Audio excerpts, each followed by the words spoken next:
Sud Radio Berkov dans tous ses états. Donc, après le président de la République Emmanuel Macron, le Premier ministre Jean Castex a effectivement précisé un certain nombre de points déjà annoncés par le président de la République. Donc, la situation cette fin novembre est différente de ce qu'elle était en mai dernier lors de la sortie du premier confinement. Les conditions climatiques hivernales et l'approche des vacances de fin d'année sont deux facteurs de risque très importants que nous n'avions pas au printemps dernier. Mais au-delà de ça, il y a cette gestion depuis janvier. Nous sommes en novembre, je le rappelle, presque en décembre, de cette terrible pandémie du Covid-19.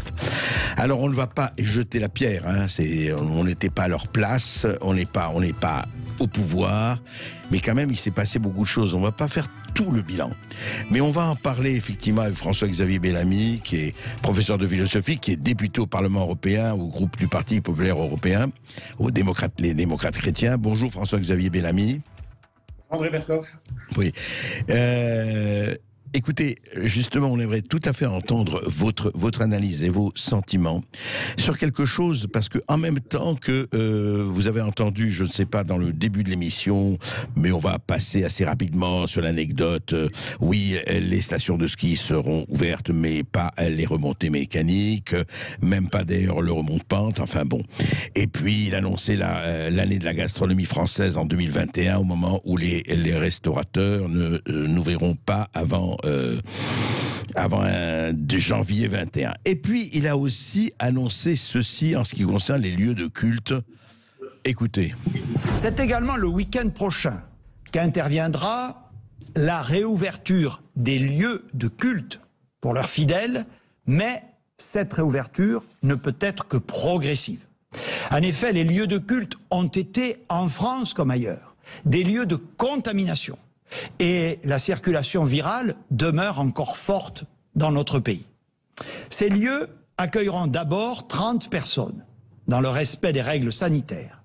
Puis cette jauge évoluera progressivement. Voilà, puis cette jauge évoluera progressivement. Mais François-Xavier Bellamy, évidemment, vous avez répondu, vous avez fait un tweet qui a été très très repris là-dessus et puis sur d'autres choses. Mais je voudrais vous faire réagir plus généralement. On l'a vu ici dans cette émission, on a reçu un certain nombre de professeurs à l'Île-de-France, à Marseille, un peu partout, qui ont dit que le déconfinement n'était pas du tout corrélé avec la baisse d'activité du virus, le déconfinement, etc., etc. Enfin, il y a eu plusieurs choses. Je voudrais avoir votre avis sur cette gestion, quand même, gouvernementale depuis quelques mois. Écoutez, André Berkov, moi, comme vous le disiez tout à l'heure, j'ai longtemps pensé, au fond, qu'il était difficile de se mettre à la place de ceux qui nous gouvernent et que cette crise, elle est compliquée. Je le vois au Parlement européen, tous les pays européens font face et c'est difficile. Mais là, vraiment, on ne peut pas retenir sa colère devant la folie à laquelle on assiste aujourd'hui. Vous l'avez dit tout à l'heure, on avait jusque-là des décrets qui définissaient ce qui était essentiel et ce qui ne l'était pas. On pouvait acheter des tringles à rideaux, mais on ne pouvait pas acheter de rideaux. On pouvait acheter des sapins de Noël, mais on ne pouvait pas acheter de guirlandes pour les mettre dessus. Maintenant, on peut descendre les pistes de ski, mais on ne peut pas les remonter. Tout ça n'a aucun sens et tout ça est totalement disproportionné par rapport à la nécessité de la lutte contre l'épidémie. Je crois qu'on est en train de détruire notre économie, de détruire les forces vitales de notre pays avec des mesures qui asphyxient la société française sans vraiment nous protéger. Je crois que Jean Castex, écoutez, Jean Castex était supposé incarner le retour à une forme de bon sens, à une France des territoires qui allait apporter des réponses différenciées et mesurées à la gestion de l'épidémie. Comment ça se fait qu'aujourd'hui, tous les restaurants de France soient fermés dans tout notre pays et que, sans aucune espèce de relation avec la situation épidémique des régions françaises, on impose les mêmes règles partout. Ils ont investi, les restaurateurs, ils se sont donné du mal pour pouvoir garantir à leurs clients la sécurité et la protection quand on vient dans leurs établissements. Aujourd'hui, on les maintient fermés pour de longues semaines encore et après on leur offre cette espèce de couronne de fleurs sur leur cercueil avec une ironie scandaleuse en déclarant que 2021 sera l'année de la gastronomie. Mais ça n'a aucun sens. Une fois qu'on aura détruit notre gastronomie française qui fait vivre, rappelons-le, 1 million de personnes en France, ça n'est quand même pas rien. Une fois qu'on aura détruit tous ces emplois, on fera de grandes déclarations politiques. Je suis désolé, mais moi, je ne peux pas ne pas être en colère quand j'entends le désespoir de ceux qui, aujourd'hui, sont empêchés de travailler, empêchés de réouvrir, alors que les chiffres sont très éloignés de la catastrophe qu'on nous avait prédite. Bien sûr, la situation est difficile. Bien sûr, il faut prendre des mesures. Bien sûr, il faut lutter contre l'épidémie. Mais il faut, et c'est capital, que ces mesures soient proportionnées. Et je termine simplement d'un mot en vous disant que ce qui est très grave, c'est que l'absence de proportion, au fond, elle témoigne du fait que ceux qui sont chargés de nous gouverner dans une démocratie, ceux qui sont chargés de protéger les libertés publiques et qui ne devraient y toucher qu'avec des scrupules infinis et avec la main qui tremble, sont rentrés dans un délire d'hyper-contrôle qui fait que nos libertés les plus fondamentales sont remises en cause. C'est le cas en particulier de la liberté de culte. Qu'on soit croyant ou non, la liberté de culte, c'est une liberté qui fait partie de la Déclaration des droits de l'homme et du citoyen de 1789. Tout à fait. Et bien aujourd'hui, pour la première fois en France, on voit cette liberté suspendue et d'une manière aberrante. Le président de la République lui-même avait reconnu que cette jauge de 30 personnes était absolument ridicule. Il avait reconnu dès le soir de son intervention en parlant avec le président de la conférence des évêques de France. À votre avis, c'est au philosophe... Oui, pardon François-Xavier Bellamy. C'est au philosophe que je m'adresse. Comment vous expliquez deux choses? D'abord, que Jean Castex persiste et signe, quoi. C'est une manière de dire qu'il existe et qu'il a sa personnalité propre.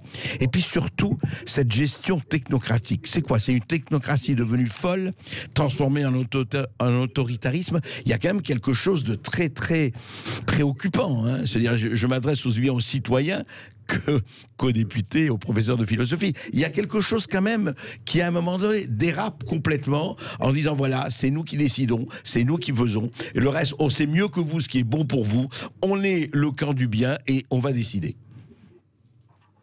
Encore une fois, il est normal que l'État prenne des mesures pour lutter face à l'épidémie. Je ne dis pas que ce soit aberrant, mais aujourd'hui, c'est clair qu'on est rentré dans ce que le maire de Cannes, David Lisnard, appelait dans une tribune récente au Figaro la folie administrative française. Elle existe depuis longtemps, cette dérive de notre administration de vouloir tout régenter, tout contrôler, tout normer. Je le vois aussi depuis le point de vue européen. On est un pays qui est hyper réglementé, hyper fiscalisé, le pays qui prélève le plus de prélèvements obligatoires au monde. Donc un pays où le poids de l'administration est très important et on l'a toujours vécu. Mais dans cette crise, au fond, cette crise, c'est un révélateur. Cette crise, elle montre le système dans lequel on s'est enfermé et dans lequel, au fond, dont Emmanuel Macron est sans doute l'incarnation. Et on le voit très bien avec cette règle sur les cultes. Pardon, j'y reviens, mais c'est vraiment fondamental.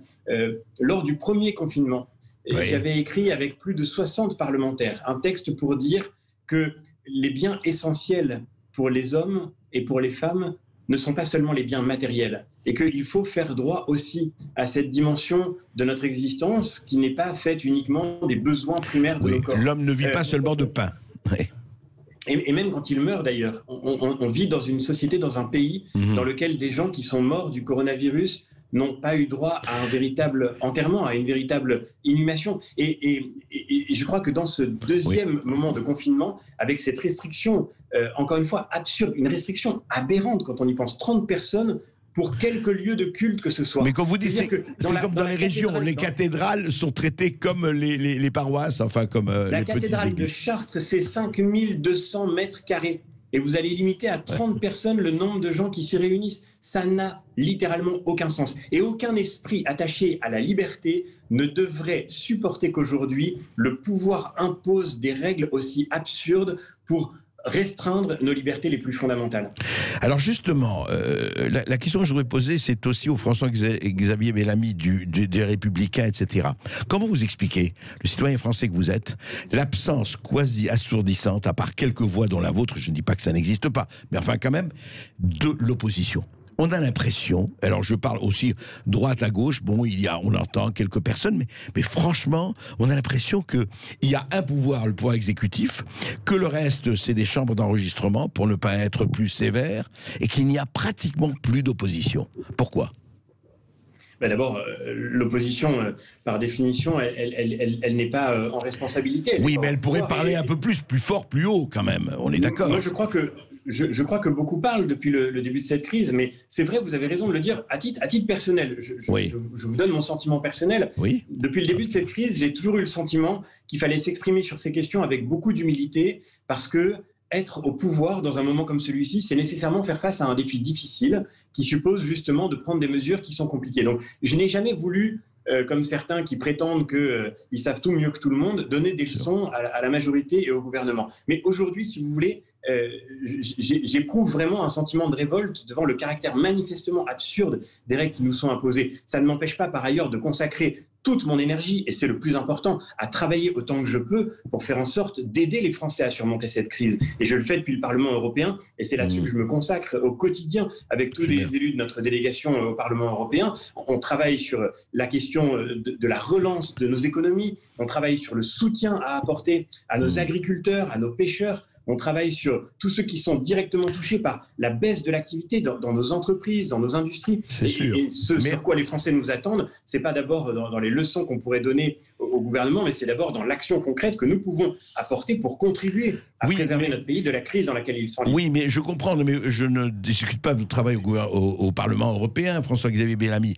Mais le problème, c'est qu'il y a des gens, et vous l'avez dit vous-même, et vous le voyez, il n'y a pas que les restaurateurs, l'événementiel. Vous savez qu'il y a des tas de gens, et on le reçoit tous les jours, qui ne sont pas, qui ne cochent pas les bonnes cases, et qui sont vraiment sans chômage, sans indemnité, sans chômage partiel, sans tout ce soit.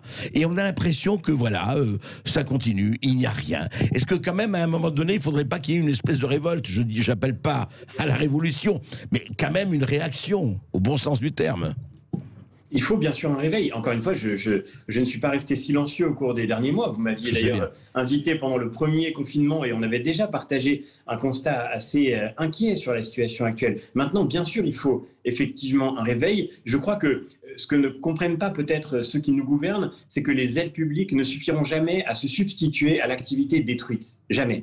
D'abord parce que vous l'avez dit, il y a des gens qui sont en dehors des critères. Je pense à la parole courageuse de Philippe Etchebest, ce restaurateur qui a rappelé récemment que beaucoup passaient à travers les mailles. Je pense à la tribune publiée par de nombreux restaurateurs aujourd'hui dans le Figaro qui expliquent leur détresse profonde devant le fait que ce qui leur est donné, c'est seulement une aide qui correspond à 20% d'un mois d'activité de l'année dernière, c'est-à-dire quasiment rien. Tous ces gens-là aujourd'hui sont en train de voir leur activité mourir. Donc bien sûr, il faut un réveil dans tous les secteurs économiques. On a besoin de retrouver de l'activité. Et puis, je crois que c'est encore une fois fondamental. C'est un débat pour sauver notre économie, mais c'est aussi un débat pour sauver nos libertés fondamentales. Parce que ces libertés-là, elles sont cruciales et que nous n'avons pas le droit de les laisser disparaître dans des mesures qui, une fois de plus, je le répète, sont manifestement aberrantes et inefficaces pour lutter contre l'épidémie. Merci François-Xavier Bellamy, merci de ces éclaircissements. Je rappelle François-Xavier Bellamy, professeur de philosophie et député au Parlement européen au groupe du Parti populaire européen. Merci beaucoup. Restez avec nous dans quelques instants. André Berkoff reçoit Alexandre Langlois, un policier qui démissionne.